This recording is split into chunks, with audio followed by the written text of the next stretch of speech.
Ice, ice, baby. Do you mean that's embarrassing?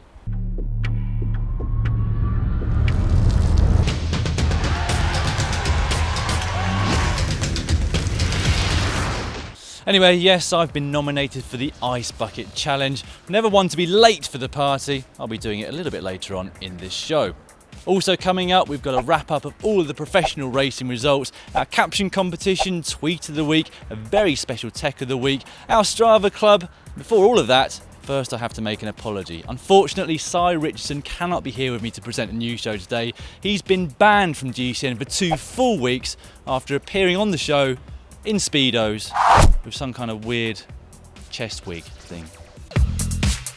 We're now not that far from the midpoint of this year's Tour of Spain, having got through the first rest day and the first 9 stages. And with a couple of mountain stages, the GC riders have already come to the fore. As we record this, Nairo Quintana is leading general classification, but only by 3 seconds from Alberto Contador, who tested his legs on the stage 9 mountaintop finish. Only Quintana and Joaquin Rodriguez of Katusha could keep with him, and they distanced the likes of Chris Froome and Alejandro Valverde by a full 20 seconds.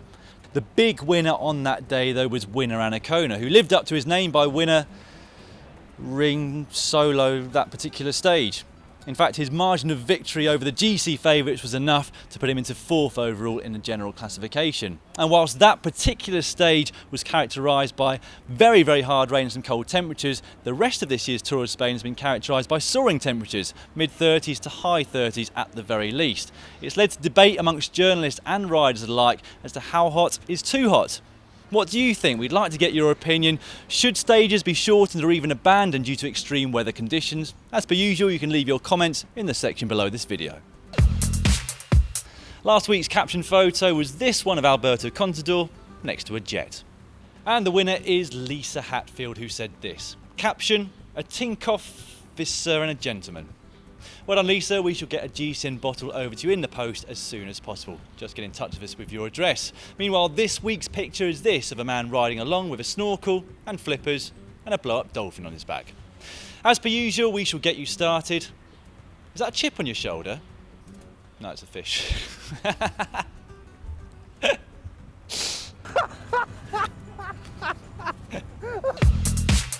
The Women's World Cup Series wrapped up at the weekend at the Grand Prix Ploauy, Bretagne. The race itself was dominated by the Dutch Rabo Liv squad. Lucinda Brand solo to victory ahead of a small group which was led in by Marianne Vos and Pauline Ferrand-Prévot, who took 2nd and 3rd respectively.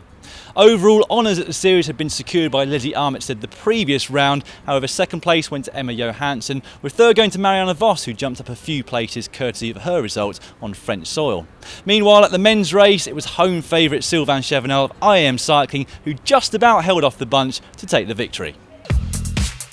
Well, as we got over 1,000 likes on last week's GCN show, I unfortunately got to do the ALS Ice Bucket Challenge.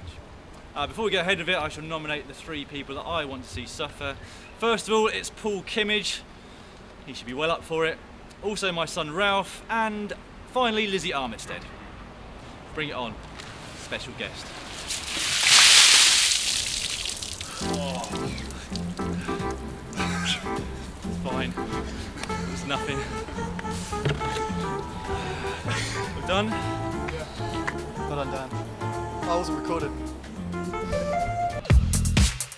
On to the GCN Strava Club now, and many of you who've been busy yet again striving to get onto our leaderboard. Rahim Mawi is determined to get a GCN bottle, but you're not getting one. Sorry. Likewise, Kanda Shula also seems to have been doing 2 rides at the same time, so we're giving this week's Distance Award to Steve Coughlin. Meanwhile, Cycle Doctor 1 is back. This time, he rode 517 kilometres from London to Newcastle. As you do. We also suspect that Richard Scott's Strava app is playing up. Staffordshire isn't that hilly after all. So Richard Bean is our climber of the week, who did over 21,000 metres after riding the Alps for 7 days straight. Chapeau. Now the transfer season is still in full swing, and the biggest name mover this week is Edvald Boasson Hagen. Now, we knew that he was moving away from Team Sky, but it was only a few days ago that we got confirmation that he has signed a 2-year deal with the MTN Quebecer team. Also rumoured to be joining that team is Theo Boss, the sprinter from Belkin, who wants to ride the Tour de France in the coming years. We've also heard that Wout Poels is moving from Omega Pharma Quickstep to Team Sky, and another rumour that we heard was that Michał Kwiatkowski is going from Omega Pharma Quickstep to Tinkoff Saxo. Our tech this week comes also directly from the Vuelta A España, and it's something from Garmin Sharp. Now, they were really trying to keep this hush-hush. Now, there's something, I've got to be quiet here, that we've been hearing rumours about for a long time here at the Garmin Sharp team.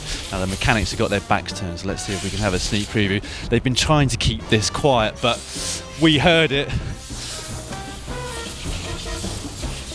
It's a team edition vacuum cleaner. Now, as you can see, this is extra powerful, 2,000 watts. Now, that's even more than Marcel Kittel can produce, so it's extra powerful. It's also really aerodynamic, as you can see. It really moves quickly around the car. Look, I'll do it quickly before they... And it's in team colours. Now, this has been the talk of many other teams, and in fact we saw Dave Brailsford just around the corner a few moments ago trying to get just a sneak preview on what the other teams are using in terms of their suction power.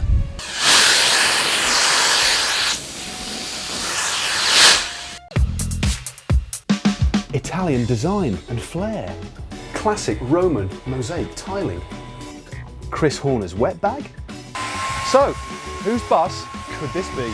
Loads more great content on the channel this week, and on Monday we've already released this new video hot on the heels of the 5-minute bike wash. We've got the 30-minute bike wash, 6 times as thorough to be precise. Before the bike gets wet though, first of all I decant some degreaser into an old pot. Half a water bottle works particularly well. Pro mechanics tip. Amazing. On Tuesday it's... You might have thought that putting on a helmet was simple, and it is up to a point, but it's also easy to get it wrong. So here are some straightforward steps to making sure that your helmet fits safely and correctly. On Wednesday we're going to give you our helmet fitting guide, and on Thursday we're going to give you our top 10 ways for cyclists to save money. But if you want to make your own, however, you could try this secret GCN recipe because they taste so good. Oh. On Friday we've got the first of GCN's epic climb series, this week featuring the infamous Alp Duet.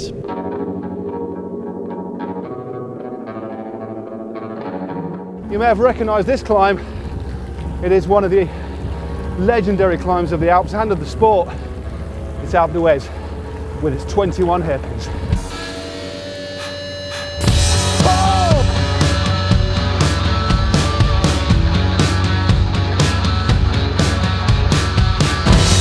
And on Saturday we're going to take a closer look at Gerard Ciolek's Team MTN Quebecer Trek bike. I thought you said that it was going to be my bike this week. What did Simon call his? Simon called his best friend. I call mine my booty call. It's basically what I ride when I can't get anything better. Next week. You said that last week. On to our latest and greatest feature now. Comment of the week. This week's comment of the week came below Tony Martin's time trial bike as presented by Matt Stevens. We look at the flight deck first off. It's a complete integrated system. Spin to Win said this: why do you call the stem and handlebars a flight deck? I'm curious as to what you call the runway on an aircraft carrier. Handlebars, perhaps? Flight deck is a fully integrated proprietary specialised bars and stem. This week, depending on your point of view, Tinkoff Corner makes a welcome return. And not content with just doing the ice bucket challenge, Oleg has decided to do the ice vodka challenge. Here's what he posted on Facebook.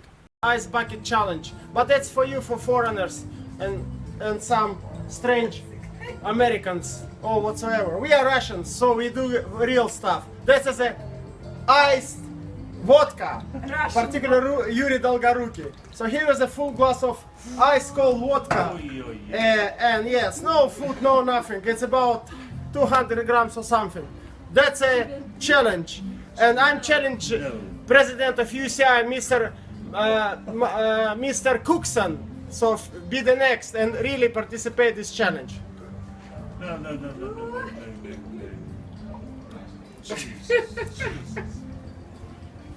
Jesus Christ. That's nothing. Watch this.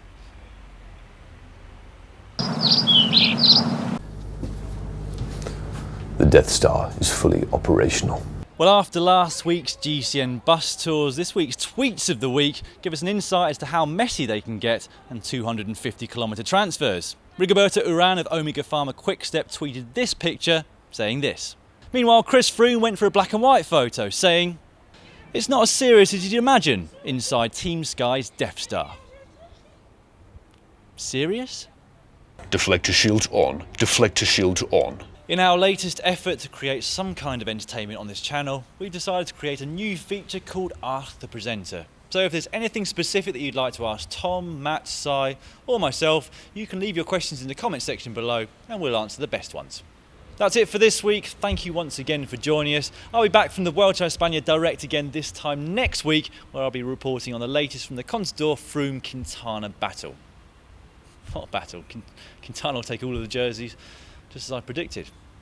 Anyway, we shall leave you with a preview of the iconic climb series. Matt Stevens and Tom Last tackled Dutch Corner and Alpe d'Huez. And Matt even managed to clip into his pedals okay this time.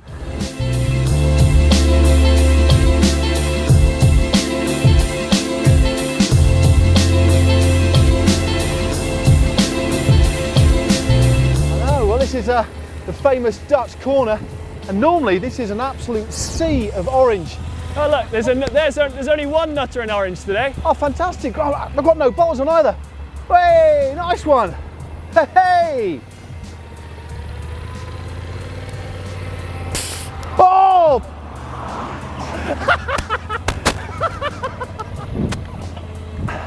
If you want, subscribe in GCN, click on here. For more Vuelta content, click on Alberto.